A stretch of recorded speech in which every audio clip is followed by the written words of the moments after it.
मुख्यमंत्र्यांची पत्रकार परिषद आहे। थेट या पत्रकार परिषदेत जाऊयात। अरे काय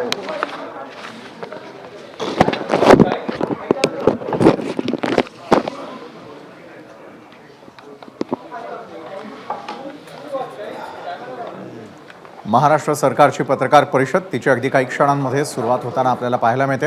राज्याचे मुख्यमंत्री एकनाथ शिंदे, राज्याचे उपमुख्यमंत्री देवेंद्र फडणवीस आणि अजित पवार उपस्थित। मुख्यमंत्री शिंदे साहेब, उपमुख्यमंत्री देवेंद्रजी, दीपक केसरकरजी, अतुल सावेजी, सर्व पत्रकार बंधू भगिनींनो आणि तरुण मित्रांनो, विधिमंडळाच्या अधिवेशनापूर्वीची पत्रकार परिषद दरवर्षीच्या प्रथेप्रमाणे आपण त्या ठिकाणी घेत असतो। उद्याच्याला मी सुरुवातीलाच आपल्या सगळ्यांचं मनापासून स्वागत करतो। उद्यापासून विधिमंडळाचं पावसाळी अधिवेशन सुरू होत आहे आणि विद्यमान विधानसभेचं विधानसभा निवडणुकीपूर्वीचं हे शेवटचं अधिवेशन असणार आहे। त्यामुळं राज्यासमोरच्या अधिकाधिक प्रश्नांचे सोडवणूक करून घेण्यासाठी या अधिवेशनाचा उपयोग व्हावा अशी सत्ताधारी महायुती म्हणून आमच्या सर्वांचाच प्रयत्न राहणार आहे। उद्यापासून अधिवेशनाच्या पार्श्वभूमीवर माननीय मुख्यमंत्री महोदय प्रथेप्रमाणे सर्वांना त्या ठिकाणी चहा पाण्याच्या करता बोलवत असतात आणि त्याच्यातून आपण वेगवेगळ्या प्रकारे प्रश्नांची सोडवणूक त्या ठिकाणी करत असतो। परंतु अलीकडे तुम्ही बघताय बरेच वर्ष नेहमीप्रमाणे विरोधी पक्षनेते चहापानाला येत नाहीत, मग ते निवेदन देतात, पत्र देतात आणि त्या पत्रामध्ये वेगवेगळ्या प्रकारचे मुद्दे ते त्या ठिकाणी टाकलेले असतात। त्यांनी आज देखील एक पत्र माननीय मुख्यमंत्री महोदयांना दिलेलं आहे आणि त्या पत्राची सुरुवातच त्यांनी मनुस्मृतीतल्या श्लोकाच्या मुद्द्यांनी केलेली आहे। खरं तर त्याची काही गरज नव्हती। याच्याबद्दल स्वतः दीपक केसरकर साहेब इथं बसलेले आहेत। ह्याबद्दल कुठल्याही प्रकारचा तशा प्रकारचा श्लोक त्या पुस्तकामध्ये नाहीये। आम्ही सातत्याने सांगतोय, त्याच्यामध्ये त्यांनी पत्राच्या सुरुवातीलाच मनुस्मृतीतल्या श्लोकाचं मुद्द्याचं केलेलं काही त्याच्याबद्दलचं बोलणं आहे, त्याची काही गरज नव्हती। आपल्याला सगळ्यांना माहिती आहे की महाराष्ट्र छत्रपती शिवाजी महाराज, राजर्षी शाहू महाराज, महात्मा ज्योतिराव फुले, डॉक्टर बाबासाहेब आंबेडकरांचा महाराष्ट्र, त्याच्यामुळे मनुस्मृतीवर कसल्याही पद्धतीचा थरा ह्या महाराष्ट्रामध्ये असू शकत नाही हे माहिती असून सुद्धा जाणीवपूर्वक एक नरेटिव्ह सेट करण्याच्या निमित्तानं विरोधी पक्ष विनाकारण गैरसमज पसरवण्याचा प्रयत्न करतात आणि जाती जातीमध्ये तेढ लावण्याचं राजकारण करतायत। हे योग्य नाही आणि हे महाराष्ट्राला परवडणारं देखील नाहीये। महायुतीतल्या कुठल्याही नेत्याने अभ्यासक्रमात मनुस्मृतीचा समावेश करण्याचं समर्थन केलेलं नाही। उलट आमच्या सगळ्यांच्याच अशा चुकीच्या प्रवृत्तींना ठाम विरोध आहे। आज आपण बघतोय, आजचा दिवस तर अतिशय महत्वाचा आहे। 26 जून म्हणजे सामाजिक न्यायाचे जनक राजर्षी शाहू महाराजांची 150वी जयंती आहे। राजर्षी शाहू महाराजांनी त्यांच्या करवीर संस्थांच्या माध्यमातून या देशात पहिल्यांदा दुर्बल घटकांच्यासाठी राखीव जागांच्यासाठी कायदा केला आणि बहुजनांच्या मुलांच्यासाठी शिक्षणाची द्वारं खुली केली। शेतकऱ्यांच्यासाठी धरणं बांधली, त्यांना आधुनिक पद्धतीनं शेती करायला शिकवलं। शेतकऱ्यांच्यासाठी त्यांनी त्या काळामध्ये बाजारपेठा उभ्या केलेल्या आपण सगळ्यांनी त्याबद्दलचा इतिहासामध्ये ऐकलेला आहे। आणि या सगळ्या गोष्टी करत असताना त्यांनी त्या काळात नवीन उद्योग आणले। सर्व जाती धर्माच्या मुलांना शिक्षण कसं घेता यावं यासाठी त्यांनी हॉस्टेल देखील बांधली। अशा लोककल्याणकारी राजर्षी शाहू महाराजांचा वारसा हे राज्यांच्या मुख्यमंत्र्यांच्या नेतृत्वाखाली पुढे नेत असताना मनुस्मृतीसारख्या मुद्द्याला या महाराष्ट्रात स्थान असणार नाही हे मी या निमित्तानं पुन्हा एकदा ठामपणे सांगू इच्छितो। इतर पण वेगवेगळ्या प्रकारचे मुद्दे आहेत, त्याच्या संदर्भामध्ये सभागृहामध्ये चर्चा होईल। सभागृहामध्ये तुम्ही बघा, मुख्यमंत्र्यांनी जबाबदारी स्वीकारल्यापासून कुठलाही अधिवेशन हे गुंडाळण्यात आलेलं नाही। सभागृह व्यवस्थितपणे सकाळपासून संध्याकाळपर्यंत चालतं। प्रत्येक बिलावर, प्रत्येक लक्षवेधीवर, प्रत्येक जी आयुध नियमाप्रमाणे वापरली जातात त्या आयुधावर चर्चा होती आणि त्याच्या उत्तरातनं समाधान केलं जातं. प्रत्येकाचं उत्तर राज्य सरकारकडं आहे. त्यामुळं असं कोणी विरोधी पक्षांनी समजण्याचं कारण नाही. वेगवेगळ्या प्रकारच्या बातम्या त्यांना काय द्यायच्या, त्यांनी काय बोलायचं होतं, त्यांचा लोकशाहीमध्ये अधिकार आहे. परंतु राज्य सरकार प्रत्येक उत्तर द्यायला समर्थ आहे. त्याबद्दल कुणी मनामध्ये तिळमात्र शंका आणण्याचं कारण नाही. आणि उद्यापासून सुरू होणाऱ्या अधिवेशनामध्ये सतत सगळेजण हजर राहून त्या जे काही वेगवेगळ्या प्रकारचे प्रश्न तिथे निर्माण होतील किंवा राज्य सरकारला उद्याच्या काळामध्ये अर्थसंकल्प, उद्याचा पहिला दिवस आहे पण 28ला अर्थसंकल्प सादर होणार आहे. त्या अर्थसंकल्पामध्ये देखील राज्याच्या एकनाथरावांच्या नेतृत्वाखाली ज्या पद्धतीनं आम्ही पुढं जायचं ठरवलेलं आहे त्याच्याबद्दल पण सर्व काही अर्थसंकल्पामध्ये पण सांगितलं जाईल. आणि इतर देखील आयुध वापरून जर काही प्रश्न निर्माण केले गेले तर त्यालाही समर्पकपणे उत्तरं दिली जातील. याबद्दलची खात्री मी या पत्रकार परिषदेच्या निमित्तानं आपल्याला पण आणि आपल्या मार्फत राज्यातल्या जनतेला पण देतो. पुन्हा एकदा आपलं स्वागत करतो. धन्यवाद.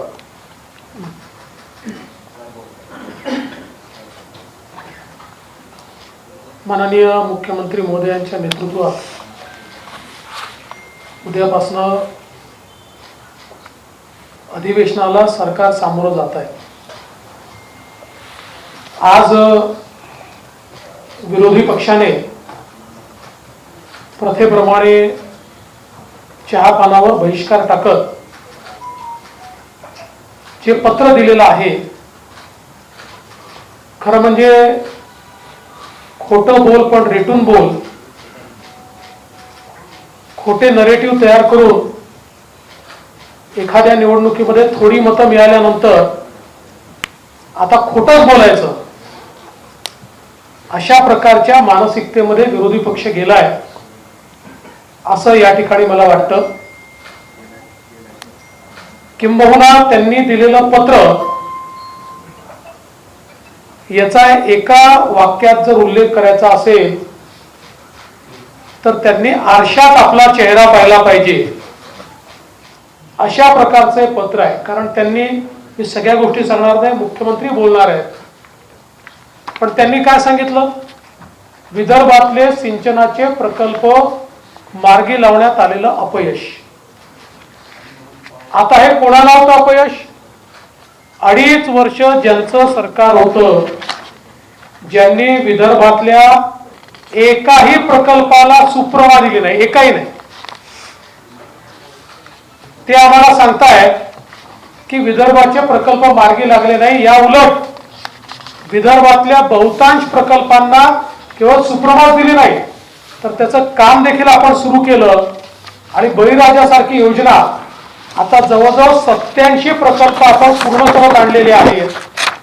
आणि एवढंच नाही, 2019 मध्ये वैनगंगा नळगंगा प्रकल्प त्याचा GR आपण काढला. मध्यंतरी सरकारमध्ये त्याची फाईल मुंगीच्या पावला एवढी देखील हल्ली नाही. पुन्हा नवीन सरकार आल्यानंतर सगळ्या मान्यता त्याच्या आम्ही घेतल्या आणि लवकरच अंतिम मान्यतेकडे तो चाललेला आहे. आणि हे मात्र पत्रामध्ये आम्हाला प्रश्न विचारतायत. त्यामुळे दोन्ही विरोधी पक्ष नेते आणि त्या पत्रावर उद्धवजींची पण सही आहे, नाना पटोलेंची पण सही आहे. त्यांनी स्वतःला प्रश्न विचारला पाहिजे की त्यांच्या काळात विदर्भातल्या एकाही प्रकल्पाला का मान्यता मिळाली नाही, वैनगंगा नळगंगा प्रकल्पाला का मान्यता मिळाली नाही. दुसरं, वैधानिक विकास मंडळ त्यांनी लॅप्स केलं. नवीन सरकार आल्यानंतर आम्ही त्याचा ठराव करून केंद्राला पाठवला आणि ते आम्हाला विचारतायत वैधानिक विकास मंडळ का नाही. पहिल्यांदा त्यांनी स्वतःला विचारलं पाहिजे की त्यांनी का लॅप्स केलं. एवढंच नाही तर मराठवाडा वॉटर ग्रीडच्या संदर्भात त्यांच्या पत्रामध्ये प्रश्न आहे. मराठवाडा वॉटर ग्रीड आम्ही सुरू केली होती, ती वॉटर ग्रीड बंद करण्याचं काम हे महाविकास आघाडीच्या सरकारमध्ये झालं आणि आता ते आम्हाला विचारतायत की वॉटर ग्रीडचं काय झालं. आम्ही तर वॉटर ग्रीडचा प्रस्ताव केंद्र सरकारकडे दाखल केला आहे आणि त्यांना विनंती केली आहे की हर घर जल योजनेमध्ये हा वॉटर ग्रीडचा प्रस्ताव समावेश करा आणि त्याचा पाठपुरावा देखील आमचा चाललेला आहे. आपण जर बघितलं तर पेपर फुटीच्या संदर्भात ते बोलताय. सर्वात जास्त पेपर फूट उद्धव ठाकरेजी मुख्यमंत्री असताना झाली आहे. जवळजवळ सगळ्याच परीक्षांमध्ये टीईटी म्हणजे परीक्षांची नावं घ्या आणि कशा प्रकारची झाली हे आपण सगळ्यांनी बघितलेलं आहे आणि ते आम्हाला प्रश्न विचारतायत. पण निश्चितपणे त्या संदर्भात आम्ही इतक्या मोठ्या प्रमाणात परीक्षा घेतल्या त्याचा सगळा रिपोर्ट कार्ड या अधिवेशनामध्ये निश्चितपणे आम्ही त्या ठिकाणी मांडणार आहोत. त्याच्यात ते गुंतवणूकदारांनी महाराष्ट्राकडे पाठ फिरवल्याचं सांगतायत तेव्हा हे विसरतायत की त्यांच्या काळामध्ये 3ऱ्या-4थ्या नंबरवर गेलेला महाराष्ट्र मुख्यमंत्री एकनाथराव शिंदेजींच्या नेतृत्वात दोन्ही वर्षी नंबर 1 वर आलेला आहे आणि ते आम्हाला प्रश्न विचारतायत. हे किती आश्चर्य आहे. आणि सगळ्यात महत्वाचं तर वित्तीय केंद्र गुजरातला गेलं. खरंय गेलं. कधी गेलं? 2012 साली गेलं. मुख्यमंत्री कोण होते? काँग्रेसचे. प्रधानमंत्री कोण होते? काँग्रेसचे. आणि ते आज विचारतायत की वित्तीय केंद्र हे गुजरातमध्ये कसं गेलं. एवढंच नाही तर अनेक गोष्टी याच्यामध्ये आहेत. सगळ्या गोष्टींचा ओळापोळ मी करणार नाही. पण मला असं वाटतं की खोटे नरेटिव्ह तयार करण्याची एक फॅक्टरी ही जी यांनी उघडली आहे या फॅक्टरीचा पर्दाफाश या अधिवेशनामध्ये आम्ही निश्चितपणे करू. विशेषतः गँगस्टर उभे राहिले आहेत आणि ड्रग्सच्या संदर्भात मोठा हो हल्ला करण्याचं काम चाललेलं आहे. त्यावेळी हे विसरतात 100 कोटी रुपयाच्या संदर्भात आम्ही नाही माननीय उच्च न्यायालयाने यांच्या गृहमंत्र्यांच्या विरुद्ध FIR करून त्यांना अरेस्ट केली. सरकार त्यांचं होतं, आम्ही नाही केलं. त्यांच्या गृहमंत्र्यांच्या विरुद्ध माननीय उच्च न्यायालयाचे तेव्हाचे मुख्य न्यायाधीश यांच्या खंडपीठाने यांच्यावर FIR दाखल करा म्हणून सांगितलं. आणि आज ड्रग्सच्या विरुद्ध आम्ही लढाई सुरू केली आहे. संपूर्ण देशामध्ये सुरू केली आहे. आणि त्यामुळे हे जे काही साठे आज सापडत आहेत मोठ्या प्रमाणात जी कारवाई होते आहे ती कारवाई आपल्याला पाहायला मिळते. ही कारवाई अशी सुरू राहणार आहे. आणि एवढंच नाही तर ज्या वेळी म्हणजे पुण्यातली घटना घडलेली दुर्दैवी होती पोर्शेची पण त्यामध्येही कोणालाही स्पेअर न करता राज्य सरकारने अतिशय कडक भूमिका ठेवली आहे. त्यामुळे निश्चितपणे कायदा सुव्यवस्था असो किंवा zero tolerance policy toward drugs असो हे सरकार या ठिकाणी करतच राहणार आहे. आणि म्हणून निश्चितपणे विरोधी पक्षाने जे काही प्रश्न या ठिकाणी उपस्थित केले आहेत ते म्हणतात 10 वर्षात हमीभाव वाढला आणि आता माझ्याकडे चार्ट आहे त्यांच्या काळात काय होता आणि या काळात काय आणि किती वेळा तो वाढलाय. पण आता मी आपला वेळ घेत नाही कारण हे उत्तर आम्ही आता त्यांना विधानसभेमध्ये निश्चितपणे त्या ठिकाणी देऊ. खरं म्हणजे अनेक विषय हे विरोधी पक्षांनी या ठिकाणी मांडण्याचा प्रयत्न केलाय. पण जसं मी सांगितलं ते जितके वेळा बोट आमच्याकडे एक उगारतात 4 बोट त्यांच्याचकडे निघतात. कारण त्यांची अकर्मण्यता त्यांचा भ्रष्टाचार म्हणजे आता या पत्रामध्ये ते 40% सरकार म्हणतायत. बॉडी बॅगचा घोटाळा कोणी केला? माझा सवाल आहे. अरे प्रेताच्या टाळूवरचं लोणी खाणं कशाला म्हणतात? ते कोविडचे घोटाळे खिचडीचे घोटाळे हे सरकार विसरलेलं हे विरोधी पक्ष विसरलेला दिसतोय. सगळं काढणार आम्ही सगळी उत्तर देणार. आमची चर्चेची तयारी आहे. विरोधी पक्षांनी चर्चा करावी. विरोधी पक्ष केवळ या ठिकाणी हंगामा करायचा आणि मीडियात जाऊन बोलायचं मीडियामध्ये बोलण्यापेक्षा त्यांनी सभागृहात बोलावं, आम्ही त्याला उत्तरं देऊ. आम्ही शेतकऱ्यांकरता काय केलं, त्यांनी काय केलं याची उत्तरं आम्ही देऊ. पुढे काय करणार आहोत याची उत्तरं आम्ही देऊ. त्यामुळे मला असं वाटतं की सत्ता पक्ष पूर्ण तयारीमध्ये आहे आणि सगळ्या प्रश्नांची उत्तरं ही या ठिकाणी आम्ही निश्चितपणे देऊ. मला विश्वास आहे की आमच्या मुख्यमंत्र्यांच्या नेतृत्वामध्ये एक अतिशय चांगला अर्थसंकल्प आमचे अर्थमंत्री आणि उपमुख्यमंत्री मांडतील आणि महाराष्ट्राला पुन्हा एकदा विकासाकडे, प्रगतीकडे नेण्याचा जो प्रयत्न आम्ही सुरू केला आहे त्या प्रयत्नाला बळ देणारं हे अधिवेशन ठरेल हा विश्वास मला आहे. मी पुन्हा एकदा माननीय आपल्या सर्वांचं स्वागत करत माननीय मुख्यमंत्र्यांना विनंती करतो की माननीय मुख्यमंत्री महोदयांनी आपल्याला संबोधित करावं.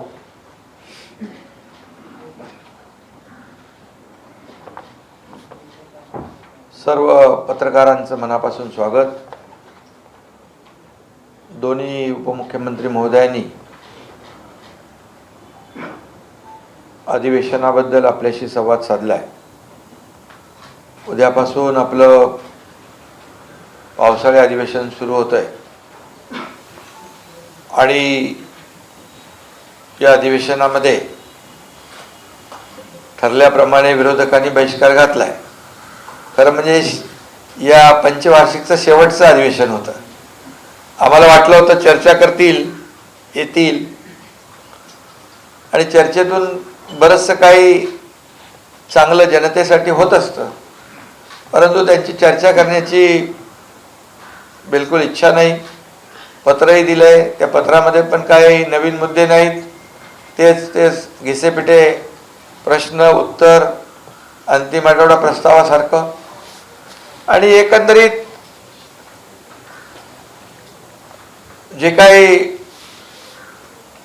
चर्चा सभागृहात करायची आमची तयारी आहे, उत्तराची तयारी आहे, परंतु त्यांची तयारी नाही. त्यांची तुमच्यासमोर येऊन खोटं बोल पण रेटून बोल, जसं देवेंद्रजींनी त्यांना काही उत्तरं दिली, अजितदादांनी दिली. म्हणजे जी वस्तुस्थितीच नाही ती वस्तुस्थिती समोर आणून लोकांची दिशाभूल करायची आणि स्वतःची पाठ थोपटून घ्यायची, अशा प्रकारचा त्यांचा जो काय आविर्भाव आहे. गेल्या वेळेस मी म्हणालो होतो की काय अवसान गळालेलं एक अतिशय म्हणजे गोंधळलेला विरोधी पक्ष यावेळेस मात्र थोडं तुमच्यासमोर जरा छाती फुगून आले असतील. कारण लोकसभेमध्ये म्हणाले की लोकसभेमध्ये मिळालेलं म्हणजे अपयश यामुळे आता सत्ताधारी पोकळ आश्वासनांचं घोषणा करतील. अरे कुणाचं अपयश आहे?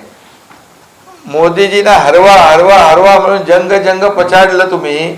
मोदी द्वेषाने पछाडले, संविधान बदलणार खोटं नरेटिव्ह सेट केलं, आरक्षण जाणार हे म्हटलं, सगळ्या गावागावामध्ये जाऊन हे सगळं खोटं नरेटिव्ह पसरवून तुम्ही काही प्रमाणामध्ये नक्की त्याच्यामध्ये क्षणिक तुम्हाला आनंद मिळालाय.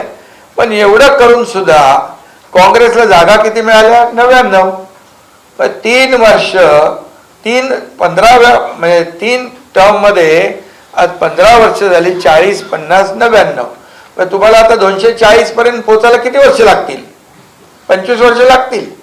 आणि एवढं करून काय मिळालं? मोदी प्रधानमंत्री झाले. मोदी या देशाचे प्रधानमंत्री झाले. देशातल्या लोकांनी त्यांना मतदान केलं आणि गिरे तो भी टांग उपरवाली म्हण आहे ना. आणि मोदी जिंकले आणि तुम्ही हारलात तरी सुद्धा आमचे काही लोक दुसऱ्याच्या वरातीत घोडं नाचणारे, बेगानी शादी में अब्दुल्ला दिवाना. अरे काय चाललंय तुमचं? किती मतं मिळाली?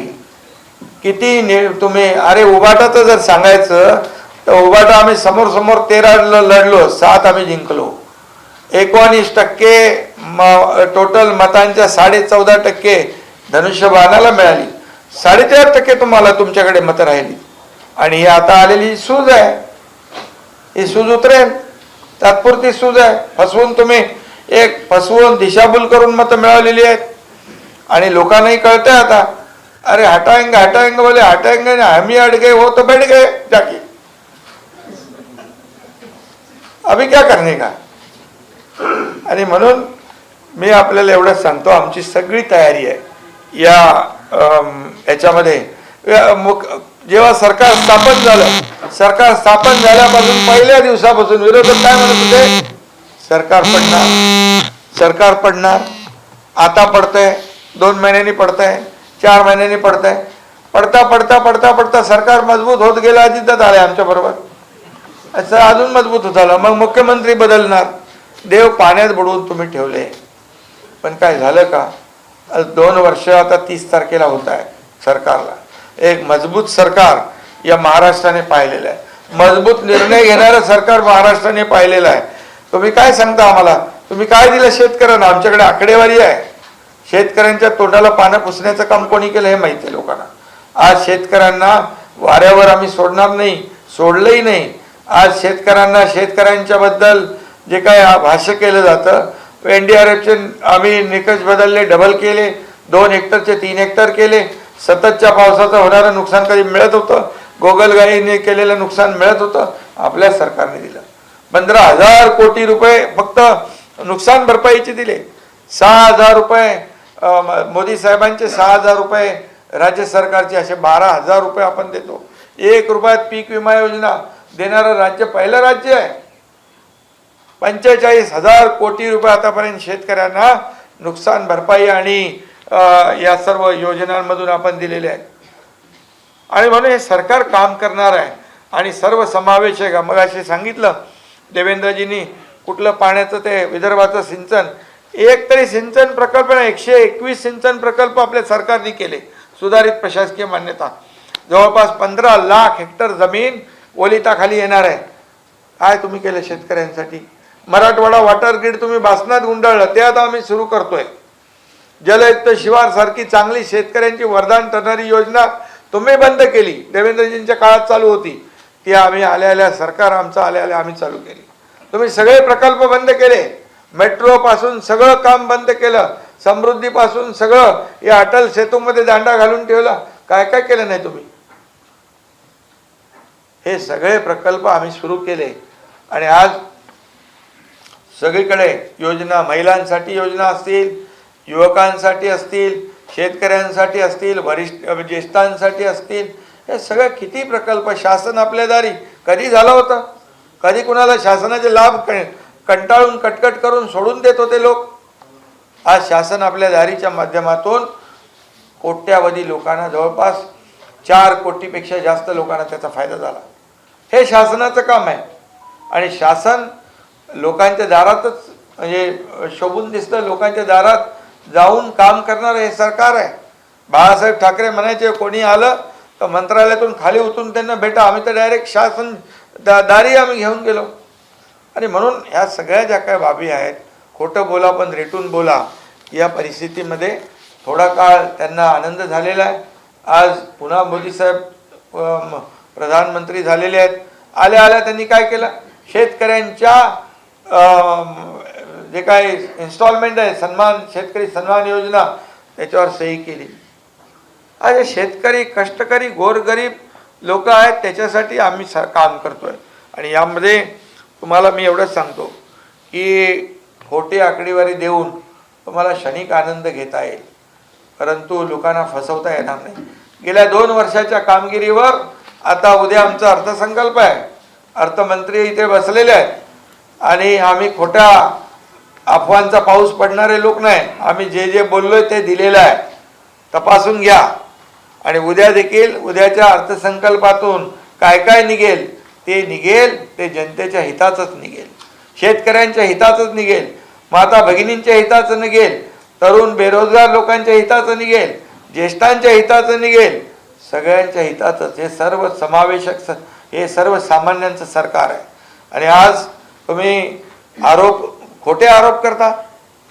उद्योग पळाले, त्याच्यावर तुम्ही तर बोललात, उद्योग पळाले.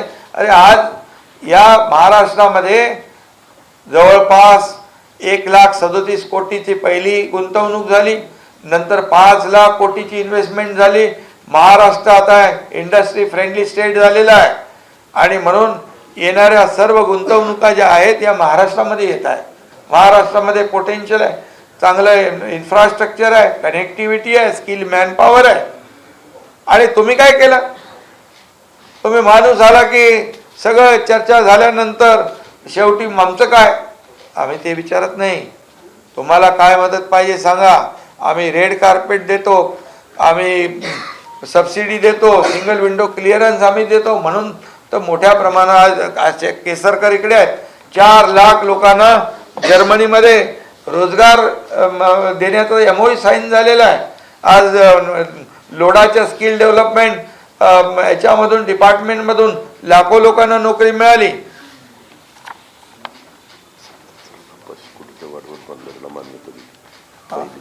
आणि त्याचबरोबर आज आपण पाहतोय की सरकारी नोकऱ्या कुणी सुरू केल्या? अरे डायरेक्ट नोकऱ्यांची अपॉइंटमेंट आम्ही हॉलमध्ये यशवंतराव चव्हाणमध्ये दिले. कधी झालं होतं असं? आणि म्हणून हे सगळं आज पोलीस भरती चालू आहे. आणि म्हणजे सर्व समावेशक हे सरकार काम करतंय. त्यामुळे त्यांच्या पायाखालची वाळू सरकले. मी तुम्हाला सांगतो, या कामाच्या जोरावर हे जे केलेले 2 वर्षामध्ये आम्ही घेतलेले निर्णय हे सर्वसामान्यांच्या हिताचे निर्णय आहेत. आज कोस्टल हायवे सुरू झाला, 2 ओपन केले. काय म्हणाले? आम्ही केलं. अरे तेव्हा देवेंद्रजी मुख्यमंत्री होते, सगळ्या केंद्राच्या परवानग्या त्यांनी मिळवून आणल्या, पण तुम्ही त्यांना भूमिपूजनाला बोलवायचं देखील तुम्ही, एवढा कदरूपणा असतो का कुठं? हे छोट्या कोत्या वृत्तीचे लोक. आणि दुसरा अटल सेतू,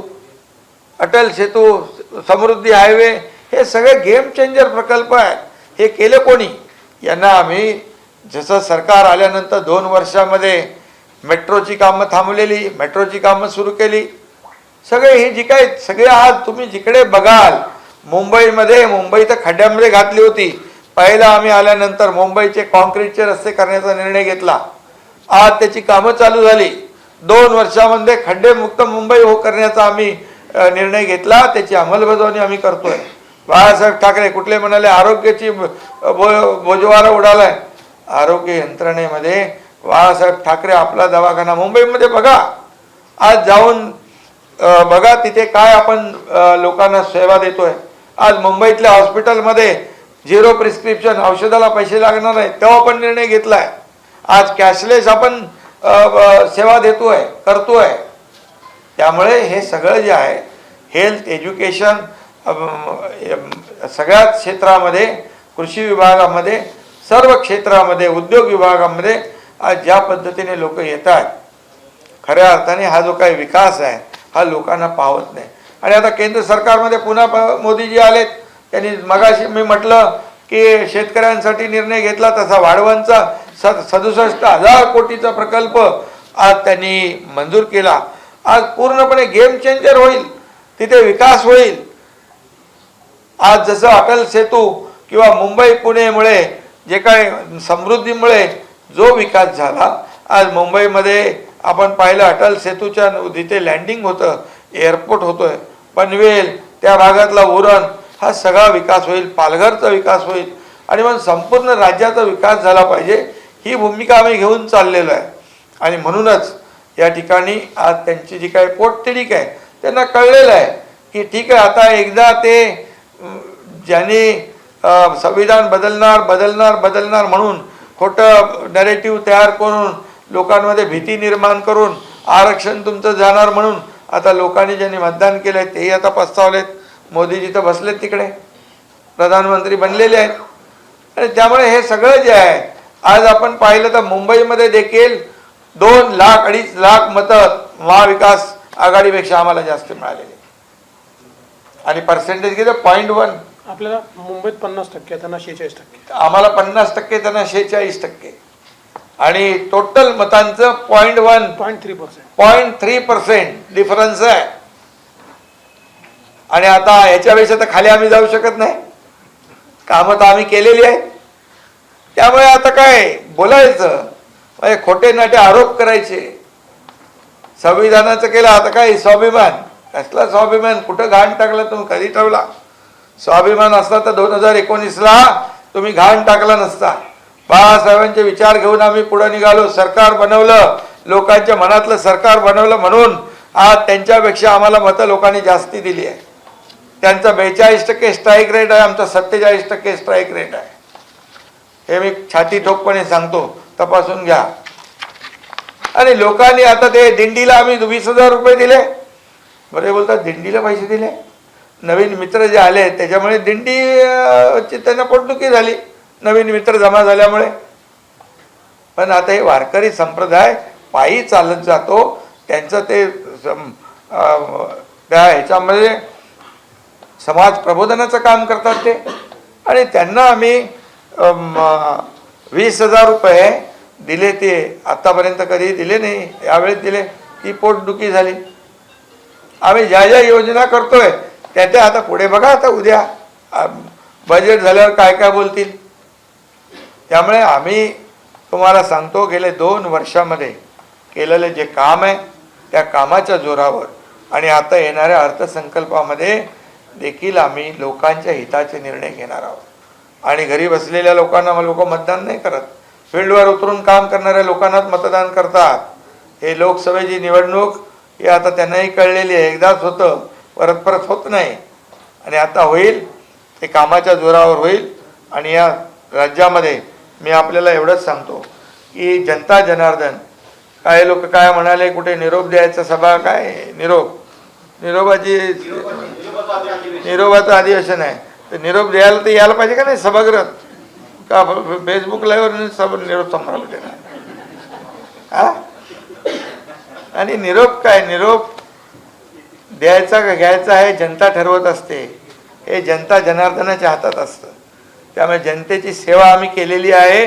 आम्ही रस्त्यावरची माणसं आहोत, आम्ही रस्त्यावरचे कार्यकर्ते आहोत, जमिनीशी जुडलेले कार्यकर्ते आहोत. आणि म्हणून जेव्हा आपत्ती येते तेव्हा शेतकऱ्यांच्या शेतात आम्ही जातो, जिथे कुठे आपत्ती येते तिथे जातो, महापुरात जातो, घरात नाही बसत. त्यामुळे लोकांना माहीत आहे काम करणारं सरकार कोण आहे आणि फक्त खोटे आरोप करणारा सरकार कोण आहे. त्यामुळे आमची अधिवेशनामध्ये आमची तयारी आहे. हे शेवटचं अधिवेशन आहे या टर्मचं. लोकांचे प्रश्न सुटले पाहिजे, लोकांनी चर्चेमध्ये भाग घेतला पाहिजे, राज्याचे प्रश्न मांडले पाहिजे, आपल्या मतदारसंघातले प्रश्न मांडले पाहिजे, त्याला न्याय मिळवून घेतला पाहिजे, ही आमची तयारी आहे. आणि त्यामुळे विरोधकांनी ठीक आहे, सरकार चुकत असेल तिथे ठीक आहे, परंतु सरकार विरोधाला केवळ विरोध करणं हे विरोधी पक्षाचं जे काय काम आहे ते त्यांनी आम्हाला वाटलं की या शेवटच्या अधिवेशनामध्ये ते थोडं आपापल्या मतदारसंघातली कामं, त्याची चर्चा, काही महत्त्वाचे विषय घेतील.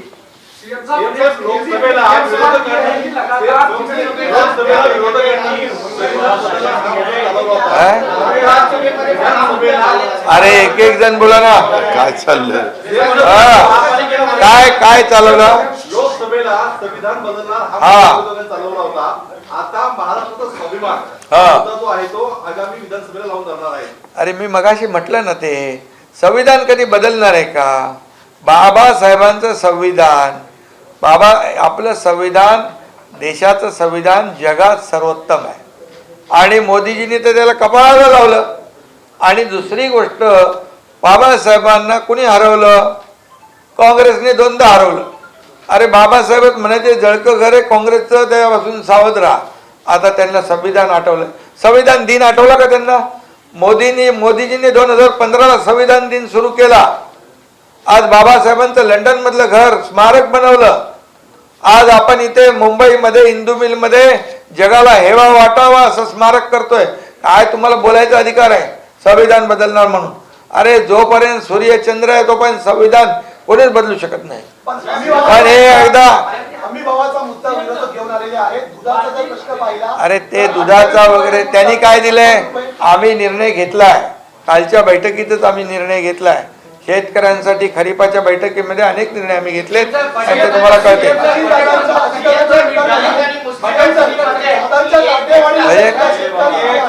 अरे दूध उत्पादन 5 रुपये देतो ना आपण. त्याबद्दलचं उत्तर मी सभागृहात देईन, काळजी करू नका. साहेबांची जी एक गट्टा मतं आहे ती आपण पाहिलं की काँग्रेस आणि उभाटा पक्षाला पडताना लोकसभेमध्ये पाहायला मिळाली. विधानसभेमध्ये पण हाच ट्रेंड चालेल असं बोललं जातं, यासाठी तुम्ही काय सांगणार? अरे बाबा, एक लोकसभा म्हणजे 6 विधानसभा. आता 6 विधानसभेतली एकत्र मतं आली. ही विधानसभेमध्ये एकीकडे 40,000 50,000, दुसरीकडे 3 लाख मतं आहेत.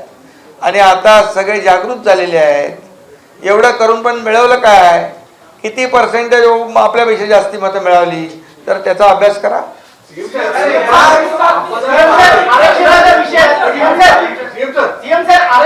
आर्मी विरोधी पक्ष नेत्यांच्या कार्यालयातनं काही अधिकाऱ्यांना तारांकित प्रश्न लक्षवेधीवरून काही तक्रारी स्वरूपात दिले जात आहेत.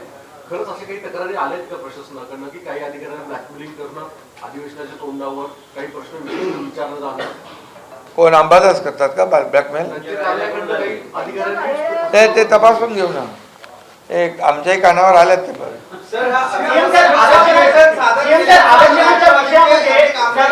हा जो शब्द आहे हा कळीचा मुद्दा ठरतोय आणि दोन्ही समुदाय, मराठा समुदाय किंवा ओबीसी समुदाय, याच सगळे सोयरे या मुद्द्यावरती अडून अरे बाबा बघा, भूमिका काय आहे? सरकारची भूमिका पहिल्या दिवसापासून स्पष्ट आहे. आजही आहे, उद्याही आहे. मराठा समाजाला आरक्षण देताना ओबीसी किंवा इतर समाजावर अन्याय आम्ही करणार नाही.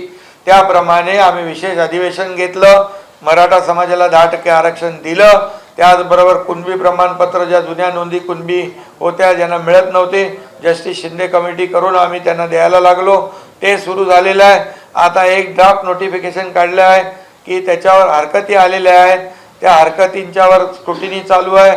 त्याचबरोबर सर्वपक्षीय बैठक आपण आयोजित केलेली आहे आणि त्या बैठकीमध्ये सारासार विचार करून सर्वांची मतं घेऊन निर्णय घेऊ.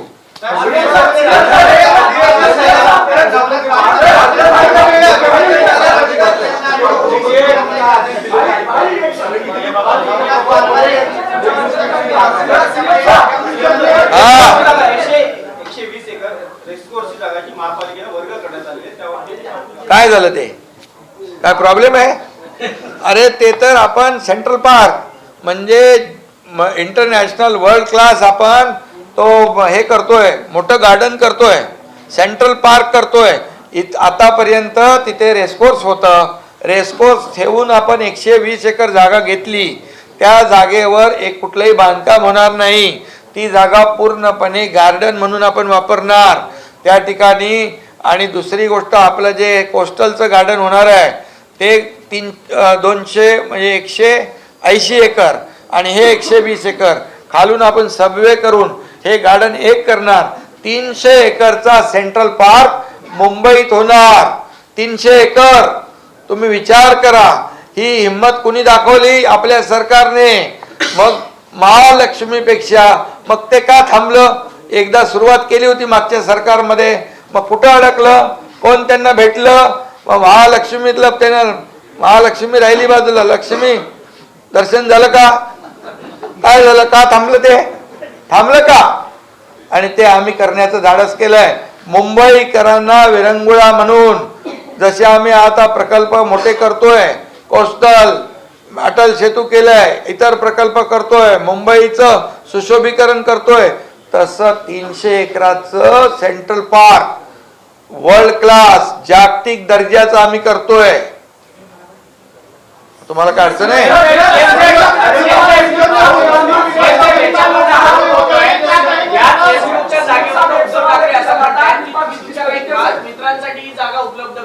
कुठे?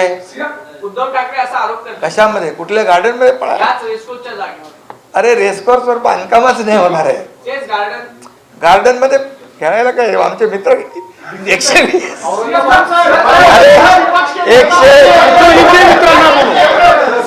मित्रांना पण बोलू. 120 एकर म्हणजे 300 एकराचं गार्डन मुंबईमध्ये होत आहे. पत्रकार मित्रांनो, तुम्हाला याची नोंद घ्या. 300 एकरचं गार्डन सेंट्रल पार्क या मुंबईत होत आहे. एक मोठा ऑक्सिजन पार्क आहे. आम्ही डीप क्लीन ड्राईव्ह सुरू केलं. पोल्युशन खाली आलं, रस्ते साफ झाले. खड्डे आहेत का आता? इतके वर्ष खड्ड्यामधून प्रवास केला ना तुम्ही.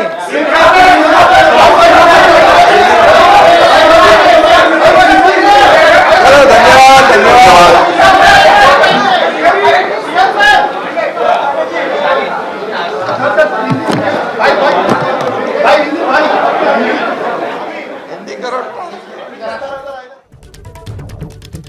तर सरकारच्या पत्रकार परिषदेचं आपण थेट प्रक्षेपण यावेळेला पाहत होतो. एबीपी माझा, उघडा डोळे बघा नीट.